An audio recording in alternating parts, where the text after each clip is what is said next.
Welcome back to the Deep Dive. Our job here is to take a towering stack of specialized sources, articles, studies, and analyses, and really just distill the absolute core of what you need to know. Right. Without the fluff, but with all the depth. Exactly. And today we are focusing our high-powered research lens on a foundational food that I think is often overlooked. We're talking about the humble lentil, lens culinaris. That's right. And for this deep dive, we've been incredibly strict about the evidence we've allowed in. We really aren't interested in traditional wisdom or even just nutritional content summaries. No, this isn't about generalities. Not at all. Our mission is to move past the anecdotes and go straight to the clinical proven effects.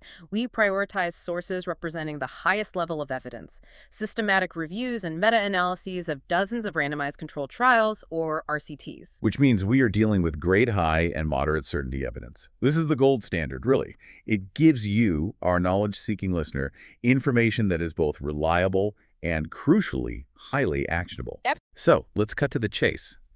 If someone starts incorporating whole-cooked lentils into their diet, starting today, what are the three major clinically proven benefits they can expect based on this high-certainty research? Well, the consistency across the meta-analyses is actually quite striking.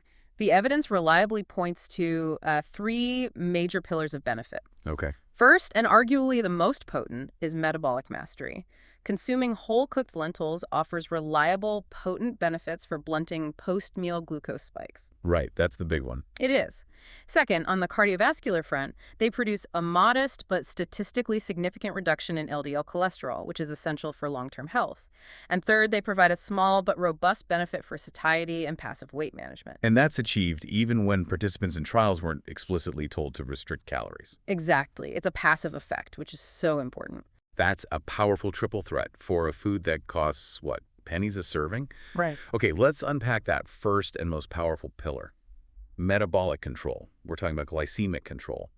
And the sources use language like large and consistent to describe the findings. You really do. Take us through the immediate acute effect right after a meal. How quickly and how powerfully does this pulse operate? Okay, so the acute effect is really the centerpiece of the entire body of literature on lentils.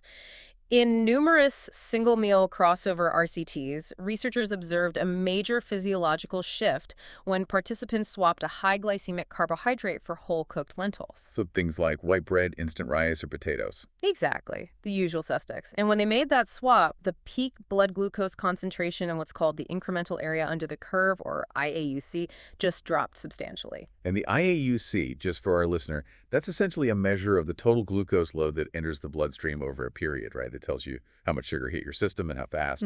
Precisely. It's the total exposure. And the drops observed were significant. We're talking about reductions in peak blood glucose that were measured anywhere from 20% on the low end all the way up to an astonishing 76% in some specific meal comparisons. 76%. 76. That is a massive immediate intervention. It's a dietary choice that fundamentally alters the way your body processes a meal's carbohydrate load. That magnitude is genuinely surprising, given that we are, at the end of the day, replacing one starchy food with another. That's the key. It's a different kind of starch. And what's the minimum effective dose for that powerful acute effect? Do you need to eat a huge bowl? This is what makes it so practical. No. This immediate blood sugar lowering is seen with a relatively small, manageable dose, typically between 50 and 150 grams of whole-cooked lentils. So that's about half a cup to 1 full cup. Right, incorporated into that single meal. You don't need to eat a massive portion. You just need to ensure they are present and replacing a higher GI component of the meal. So the impact is undeniable immediately after consumption. That's clear. But what about the bigger long-term challenge? If someone is consistently eating lentils, maybe every day, and they are managing a condition like type 2 diabetes or T2D, do we see improvement in those long-term markers? We do, and this is where the meta-analyses pooling data across many weeks or months becomes so crucial. When looking specifically at people with type 2 diabetes, consistent daily consumption and the median dose in these trials was around 130 grams per day, so one solid serving. About a cup. Right. It resulted in small to moderate but clinically critical improvements in their long-term glycemic control markers. And the gold standard long-term marker we look for to assess overall glucose management is HbA1c, or glycated hemoglobin. That tells us about average blood sugar control over the previous 2 to 3 months. What did the pooled data reveal there? The meta-analyses showed consistent, reliable reductions in HbA1c, typically in the range of minus 0.37% to minus 0.48% across trials that lasted anywhere from 4 weeks up to 6 months. Okay, a drop of roughly 0.5%. Yes. Now, to truly appreciate this, we have to put that number into the context of conventional medicine. Let's get to that clinical relevance. How does a 0.5% drop stack up against, say, drug development?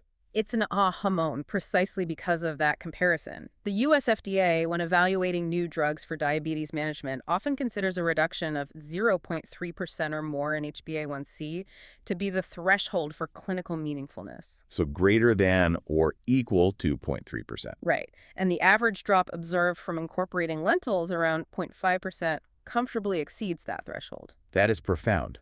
It means a simple, highly affordable food choice is providing an evidence-based therapeutic benefit that's comparable in magnitude to what you might expect from a mild pharmaceutical intervention for T2D management. Absolutely. And achieving that 0.5% reduction is also associated with a lower risk of developing what we call micro and macrovascular complications. Okay, we should pause and quickly define those terms for clarity. When we talk about micro and macrovascular complications, what kinds of damage are we trying to prevent? We're referring to damage caused by chronically high blood sugar. Microvascular complications, they affect the small blood vessels. This leads to issues like diabetic retinopathy, so eye damage, Right. nephropathy, which is kidney damage, and neuropathy, or nerve damage. And macrovascular. That affects the large blood vessels, increasing the risk of major cardiovascular events like heart attacks and strokes. So that 0.5% shift in HbA1c isn't just a number on a lab report. It's a tangible reduction in the risk profile for some of the most serious long-term consequences of diabetes. Now, does the research show this dramatic benefit is universal? Or is the effect more pronounced in specific groups? Well, that's a great question. While normoglycemic adults, people with normal blood sugar, still reap the benefits of that acute post-meal glucose blunting, the overall long-term HbA1c improvements are far clearer and more robust in those individuals who already face metabolic challenges. So people with type 2 diabetes or established metabolic syndrome. Exactly. For them, incorporating lentils isn't just a bonus, it's a highly effective tool for disease management. Okay, so let's drill down into the why. This is the fascinating part. If lentils contain starch or carbohydrate, why are they acting like a slow-release fuel source rather than causing a rapid spike like refined carbohydrates? This brings us to the most interesting scientific insight in the source material, I think. It's referred to repeatedly as the matrix effect. The matrix effect. Yeah. Yes, and this is where the physical structure of the lentil proves to be more important than its chemical composition. Okay, unpack that for us. What exactly is trapping that starch? So if you were to look at a whole lentil under a microscope, the carbohydrate, the starches, is held within these strong, protective, intact cell walls of what's called the cotyledon. The body of the lentil seed. Right. Think of it like a microcontainer ship. Each starch granule is sealed within these tiny, robust cellulose capsules. When you eat it, the physical structure of those cell walls resists breakdown in the upper digestive tract. So the cell walls are literally acting as a physical barrier. Exactly.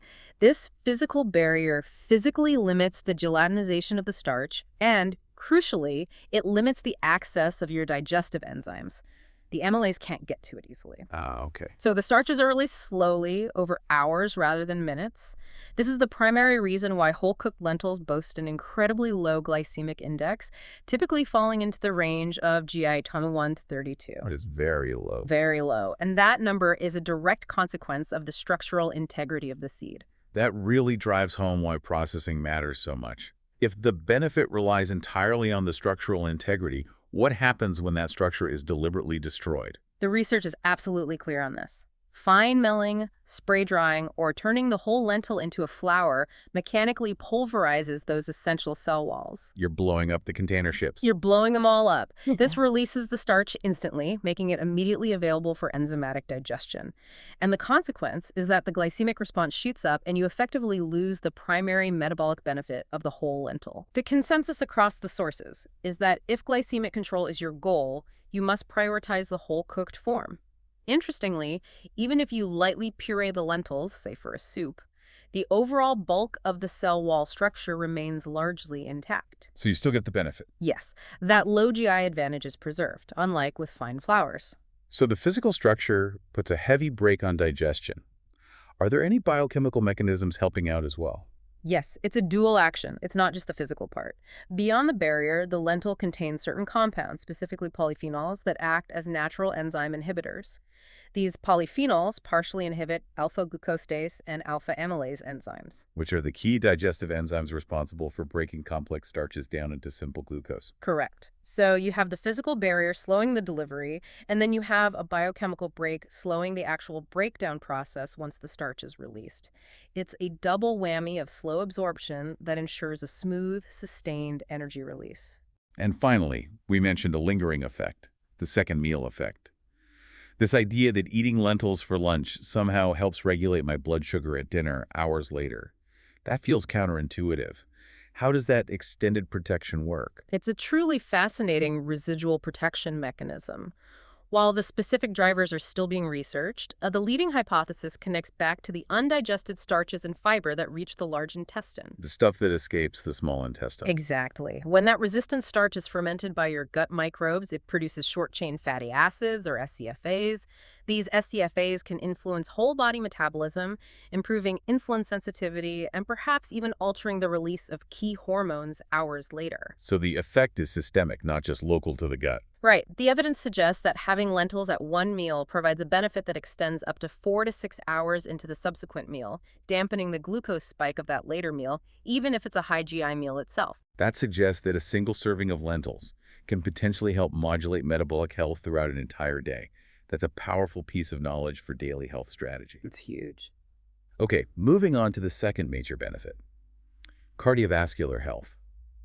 We established that the LDL lowering effect is reliable, but maybe modest compared to that massive glucose response. We're synthesizing data from large meta-analyses, some covering up to 26 RCTs and over 1,000 participants. Right. We found a small, significant reduction in LDL cholesterol. How do we interpret that average reduction? Well, the consistency is key here. Across these pooled trials where participants consumed a median dose of about 130 grams of cooked pulses daily, the average reduction in LDL cholesterol was consistently measured between minus 0.17 and minus 0.23 millimole. Okay, and for most people, what does that translate to in terms of percentage? For most people, that averages out to about a 5% reduction from their baseline LDL-C level. A 5% reduction. Now, that doesn't sound like a blockbuster intervention, especially if someone is facing severe hypercholesterolemia. Should the listener really care about this number, or is this just a minor nutritional footnote? That's a great question, and it speaks to the distinction between a powerful drug and a powerful dietary foundation. You are absolutely right.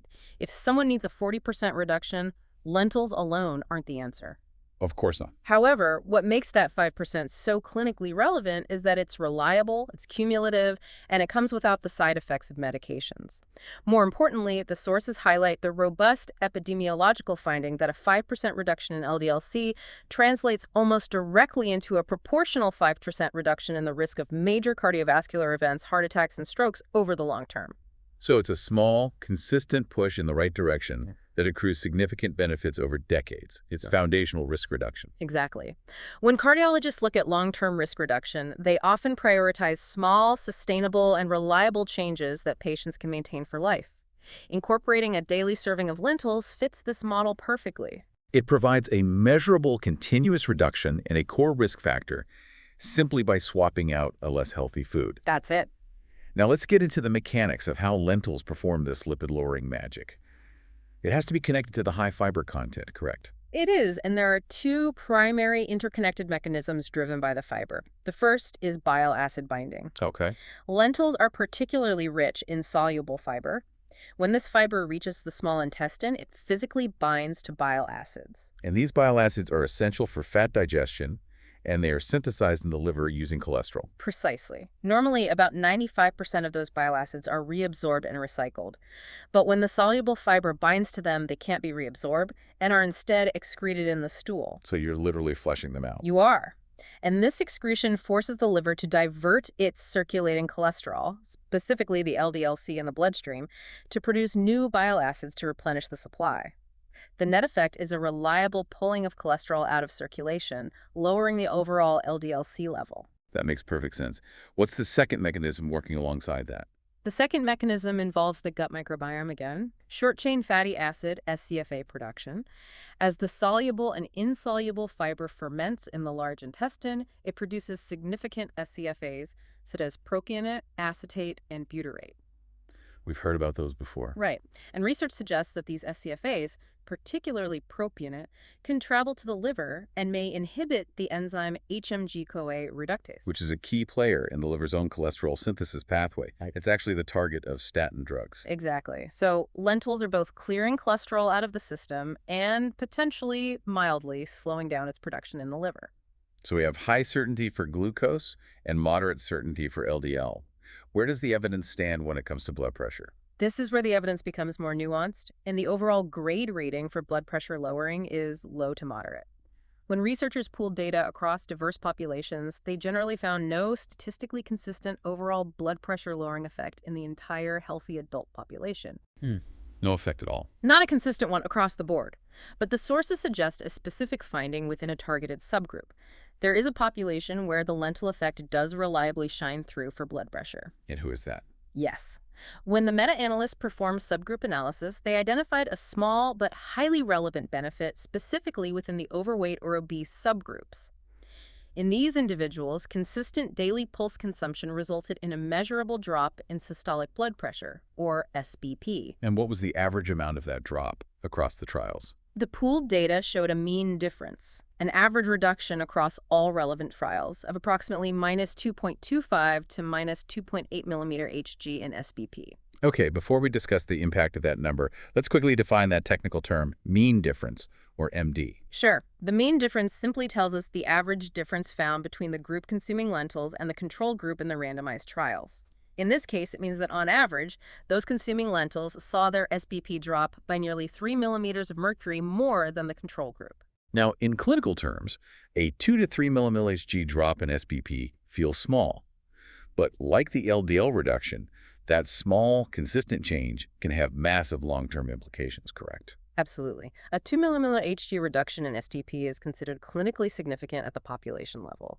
Prospective cohort studies have repeatedly demonstrated that such a small, continuous reduction can lower the risk of stroke mortality by around 10% and coronary heart disease risk by about 7% in middle-aged populations. Wow.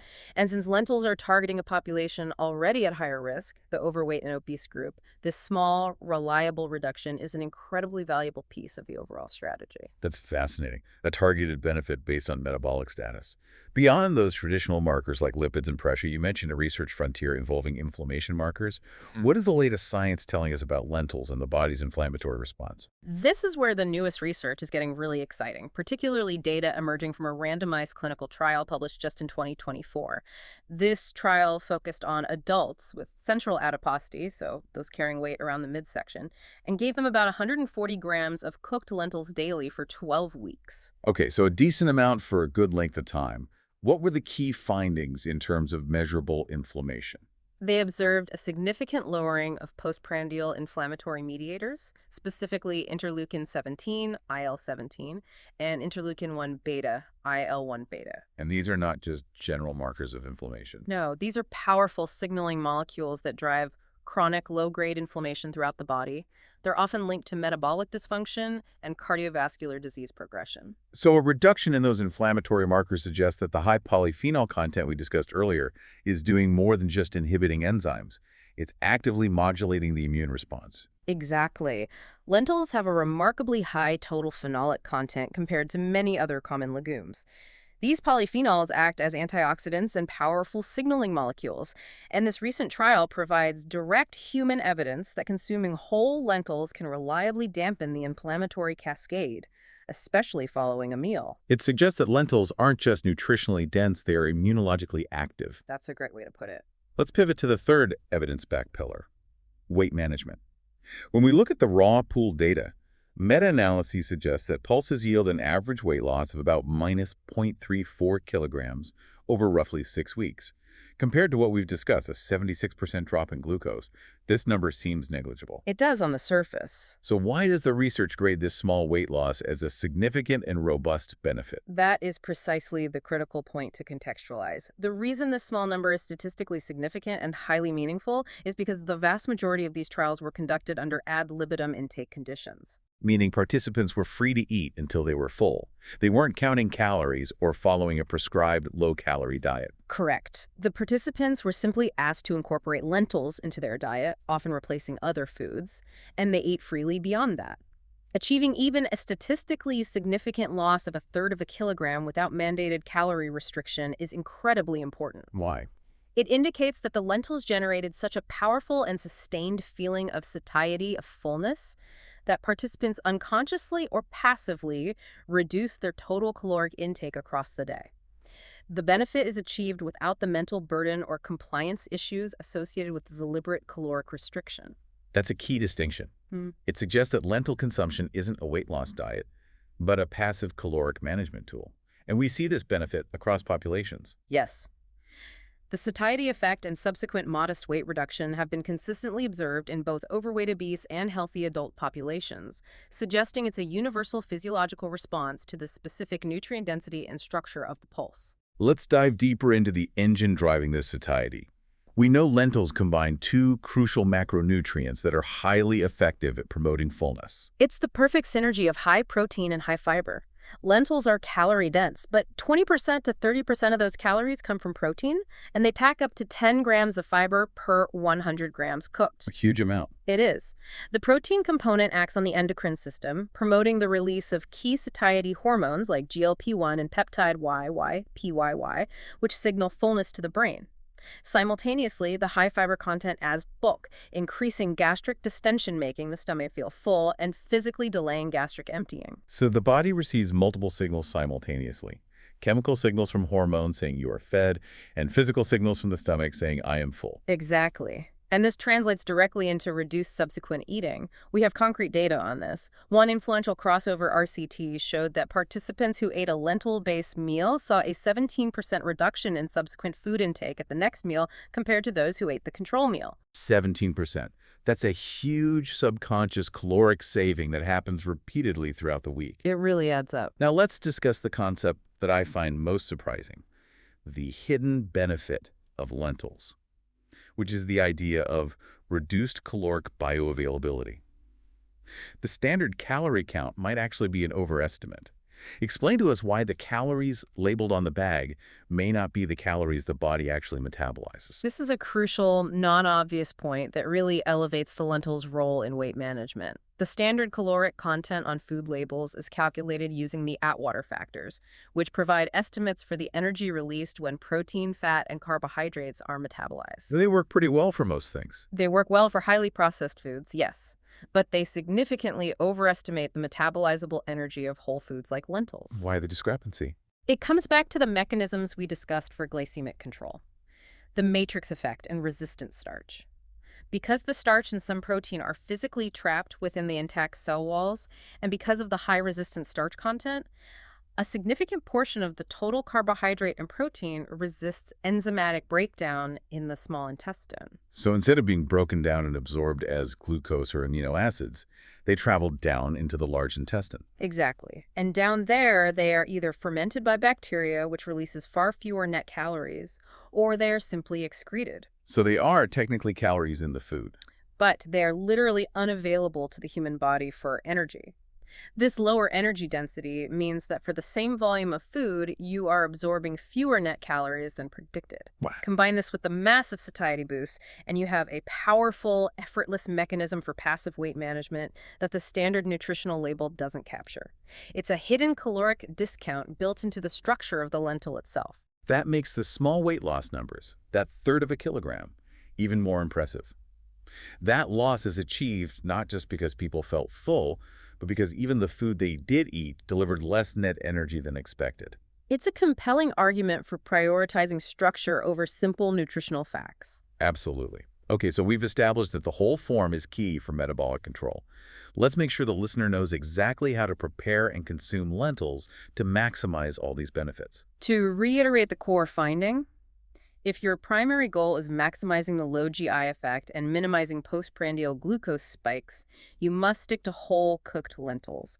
Boiling, pressure cooking, or slow cooking the dried lentil preserves the integrity of those cotyledon cell walls, the matrix effect. And we must avoid the fine milling process, which completely undermines that benefit. Yes. Any process involving fine milling or converting lentils into a pure flour will raise the glycemic response because you are mechanically releasing the starch. If you're using lentils to replace high GI components in meals, use the whole seed. And what about for something like a soup? Well, if you want a quick, thick soup, a light pureeing that leaves some cell walls intact is acceptable, but the fine flour products are functionally different and will not deliver the same potent metabolic benefits. Now, for the classic nutritional challenge associated with all pulses, lentils are excellent sources of non-heme iron and zinc, but the body often struggles to absorb them effectively. What is the fundamental constraint we need to overcome? The constraint is the presence of naturally occurring compounds known as antinutrients, primarily phytic acid, or phytate, and certain polyphenols, which the plant uses for energy storage and defense. Okay. When we consume them, these compounds bind strongly to the essential minerals, the non-heme iron and zinc in the gastrointestinal tract. And this binding essentially locks the minerals up. Precisely. It creates large, insoluble complexes that the body cannot break down and absorb. This binding can substantially reduce the bioavailability of iron and zinc by anywhere from 20% to 70%. Which is a huge deal for individuals at risk of, say, iron deficiency anemia. It is. This requires a targeted enhancement strategy. So let's talk strategy. What is the single most powerful, evidence-supported tool we have to unlock that non-heme iron? It is remarkably simple and cost-effective. Vitamin C synergy. Co-consuming lentils with a source of vitamin C, or ascorbic acid, during the same meal is a game changer. How does that work? Well, vitamin C is a strong chelator that can compete with phytate and change the chemical state of the iron, making it far more absorbable. How dramatic is the boost we're talking about? The research shows co-consumption with a vitamin C source can boost non-heme iron absorption dramatically by 2 to 3-fold. 2 to 3 times. Yes, leading to an increase of 60% to 90% in total absorbed iron.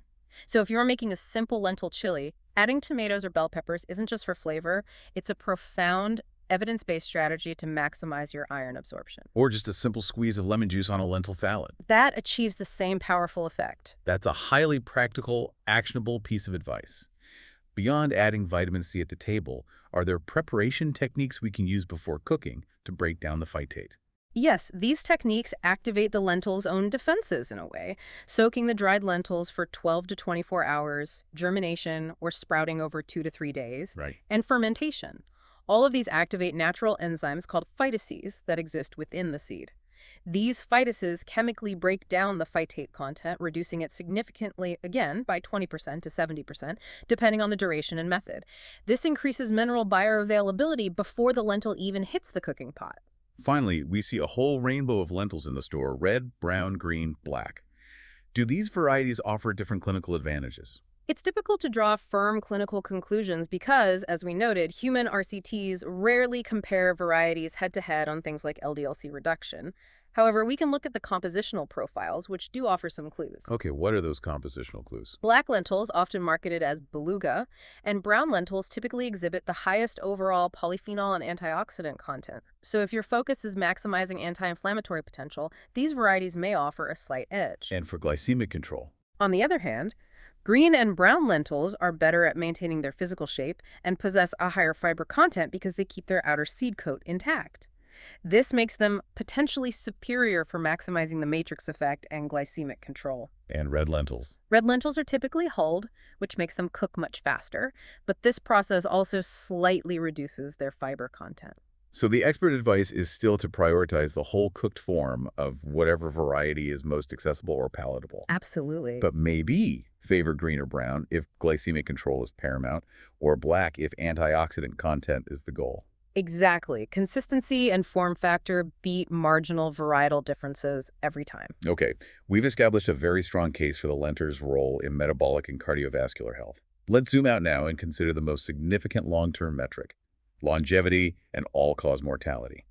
Do lentils show up in the evidence for living a longer, healthier life? They do, but this is the section where the listener must exercise the most caution about the interpretation of the data. We rely here on dose-response meta-analyses of prospective cohorts. These are massive population studies tracking dietary habits and outcomes over decades. And what association did they find between legume intake and longevity? These analyses generally show a consistent association. Higher legume intake is associated with a modestly lower all-cause mortality risk. The data suggests that a 50-gram per day increase in legume intake is associated with a hazard ratio of 0.94. Which translates to approximately a 6% lower risk of dying from any cause. Right. And similar or slightly stronger associations are seen for stroke mortality risks. 6% lower risk sounds very compelling. But here's the critical pivot point. What is the certainty of this finding, and can we say that the lentils caused the increased lifespan? Absolutely not. And this is the crucial caveat. The certainty is graded as low to moderate for causal inference. This is because these are observational studies. They show correlation, not causation. Right, you can't prove it. We cannot definitively state that consuming lentils caused the increase in lifespan or the reduction in mortality. And why is that causal link so difficult to prove in these large population studies? It's due to a complex phenomenon known as confounding or healthy user bias. People who consistently incorporate legumes like lentils into their diet are almost invariably also the people who follow generally healthier dietary patterns like the Mediterranean diet. And they exercise regularly, smoke less. Exactly, and have greater access to healthcare. We can adjust for these factors statistically, but we can never fully isolate the specific long-term impact of the lentil itself on hard endpoints like death or incident stroke over 2 decades. And we look at other hard endpoints like overall cancer risk. The evidence here is more mixed. Legumes are often associated with a reduced risk of colorectal cancer, which is strongly linked to fiber intake and butyrate production in the gut. But the association for overall cancer mortality is often unclear or null in these large pooled analyses. The robust causality certainty remains rooted in the shorter-term metabolic outcomes we discussed. Okay, given these strong metabolic and anti-inflammatory signals, let's discuss the critical knowledge gaps that remain for the sophisticated learner. What about mental health and cognition? We hear so much about the gut-brain axis these days. This is a critical research gap, and it requires absolute clarity. There are currently NO randomized controlled trials designed to isolate lentils or pulses for specific mental health outcomes like mood, depression, or cognition in humans. None at all. That seems like a major miss given the massive impact on gut health and inflammation. It is, but we must stick to the evidence we have. Claims linking pulse consumption to better mood are either purely observational or based on extrapolation from broader, complex intervention studies. Like what? For example, the famous SMILES trial showed that a comprehensive dietary pattern like the Mediterranean diet, which mandates legume consumption, significantly improved depression scores. But we cannot attribute that benefit to the lentils alone. Of course, it was the entire package. Right. The link between lentils, inflammation, gut health, butyrate. It strongly hints at potential benefits for mental well-being. But the high-certainty clinical proof simply does not yet exist. This should be a priority research area for the next decade. And beyond mental health, we've repeatedly touched on the lack of long-term RCPs for hard clinical endpoints. Why are these so difficult and rare to conduct for a single food item? Well, the logistics and costs are just staggering. Imagine an RCT designed to track thousands of participants for 10 or 20 years, trying to measure who develops a heart attack or stroke. It's a huge undertaking. You would have to implement a highly controlled diet, either lentils daily or a placebo daily, and ensure compliance across decades. The cost is enormous, the blinding is impossible, and the ethical considerations of denying a potentially beneficial food to a placebo group for that long are immense. That makes sense. This is why nutritional science relies heavily on observational data for longevity, even while knowing its limitations. We are stuck with high-certainty data only on short-term outcomes. That level of difficulty helps the listener understand why the literature looks the way it does. Robust on metabolic mechanics, but soft on decadal outcomes. Exactly. Let's address the elephant in the room regarding increased legume consumption, gastrointestinal tolerance, specifically gas and bloating. What does the research say about that side effect? Gastrointestinal symptoms, primarily flatulence and mild bloating, are frequently reported in the early stages of trials when participants drastically increase their lentil consumption. I think we've all been there. Yes. However, the sources uniformly confirm that these symptoms are typically mild and, crucially, transient. So the symptoms usually resolve themselves. They do.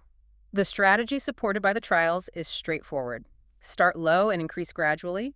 Begin with perhaps a half cup daily and maintain that for a week. That allows the gut microbiome sufficient time to adapt to the sudden increase in fermentable fiber and resistant starch.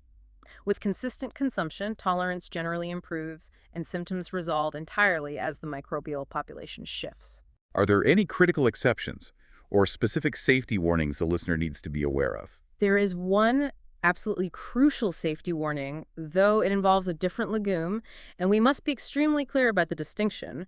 We have to note the warning regarding fava beans. Lecia faba. Yes, fava beans contain compounds that are a well-documented trigger for acute hemolysis, a dangerous, rapid destruction of red blood cells in people with a genetic condition called glucose 6-phosphate dehydrogenase, or G6PD deficiency. This is known as favism. Correct. And anyone with G6PD deficiency must avoid fava beans entirely.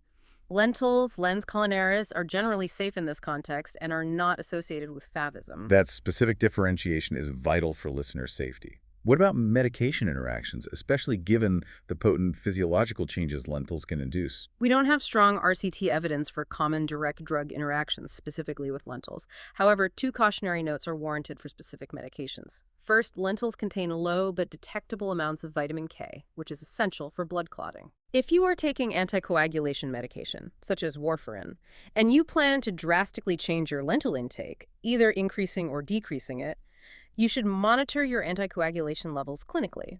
And most importantly, aim for consistent daily intake of vitamin K-containing foods. Consistency is key here. And the second cautionary note relates back to our major finding, glucose control. Exactly. For individuals managing diabetes who are on medications designed to lower blood sugar, such as insulin or sulfonylureas, caution is strongly advised when starting regular high lentil consumption. The robust, evidence-backed reduction in postprandial glucose that lentils deliver is powerful enough that it may potentiate the hypoglycemic effects of their existing drugs. Potentially leading to low blood sugar events. Potentially, yes. This means that a person starting a lentil-rich diet may necessitate a medication adjustment, which absolutely requires clinical monitoring and consultation with their healthcare provider. The lentil is a genuinely therapeutic food. Okay, we've built a robust, evidence-based case for lentils, covering metabolic impact, cardiovascular gains, satiety, and safety. Now, let's synthesize this into an actionable toolkit for the listener. Based on the successful RCTs, what is the optimal daily dose we should be aiming for? If the goal is to realize the systemic benefits, the LDL lowering and the HbA1c control, the median dose consistently used across the successful meta-analyses points to an actionable daily target of approximately 1 serving per day. Okay. This translates to about 100 to 150 grams of whole cooked pulses, which is roughly between a 1/2 and 1 full cup of cooked lentils daily. And how quickly can we expect those systemic benefits to kick in? Well, while the postprandial glucose reduction is immediate, the systemic effects, the improvements in LDL cholesterol, and the measurable drop in HbA1c require accumulation. These benefits manifest only after regular, consistent consumption over several weeks to months. So this isn't a quick fix. No, it's the long-term dietary strategy, so consistency is non-negotiable for success. Let's provide a goal-oriented strategy guide based on the evidence we've covered. If the listener's primary goal is glycemic control, what is the single most effective way to incorporate that daily serving? The strategy must focus on replacement to maximize the matrix effect. Use whole cooked lentils to directly replace high GI refined carbohydrates, such as white rice, traditional white pasta, or white bread at mealtimes. This swap blunts the glucose spike dramatically and leverages the low GI of the whole form. If the primary goal is improving iron status or maximizing the absorption of all those available minerals, the focus shifts entirely to bioavailability optimization. The evidence strongly supports pairing lentils with a vitamin C source, whether that's a side of broccoli, a liberal use of lemon juice in the dressing, or incorporating bell peppers and tomatoes at the exact same meal. for that 2 to 3-fold boost. Exactly. Additionally, if you are cooking from dried, consider soaking or sprouting the lentils to reduce those phytates beforehand. And finally, for maximizing weight management or satiety. Here, you leverage the powerful protein and fiber combination. Consume the lentils as a main source of protein or fiber, ideally at the start of the meal, or ensure they compose a substantial portion of the meal's bulk. That initial bolus will maximize gastric distension and trigger the satiety hormones faster, leading to that confirmed passive reduction in subsequent food intake. This deep dive has confirmed that the lentil is not just a cheap, sustainable ingredient. It is a superior, evidence-backed strategic food. We have high-certainty evidence demonstrating its power in metabolic health specifically, achieving HbA1c drops that exceed the FDA's threshold for new diabetes drugs. Which is just incredible. It is. We confirmed a reliable, measurable reduction in LDL cholesterol, a core cardiovascular risk factor, and we established strong satiety effects that lead to effortless, modest weight management. The major overarching takeaway for the listener is the power of the replacement strategy. The evidence is strongest when you use whole-cooked lentils to replace high GI refined grains or to substitute a portion of less sustainable animal protein. This simple dietary swap is one of the most cost-effective and evidence-supported tools available for achieving sustained metabolic longevity. That brings us back to our missing piece of the puzzle and our final provocative thought for you, the learner. We know that lentils have a profound prebiotic effect, feeding the gut and producing essential anti-inflammatory SCFAs like butyrate. Right. We also saw that they actively reduce systemic inflammatory mediators like IL-17 and IL-1 beta. Given that the body's inflammatory status and gut health are increasingly understood as fundamental components of neurological health. The gut-brain axis again. Exactly. And given the dramatic clinical relevance of a 0.5% HbA1c drop, what magnitude of long-term improvement in neurological, cognitive, or mood outcomes might we be overlooking by lacking those dedicated multi-year randomized clinical trials? It's a great question. The mechanical and inflammatory groundwork suggests there is a massive clinical story yet to be fully written. I think so too. Keep digging, stay curious, and we'll see you next time on The Deep Dive.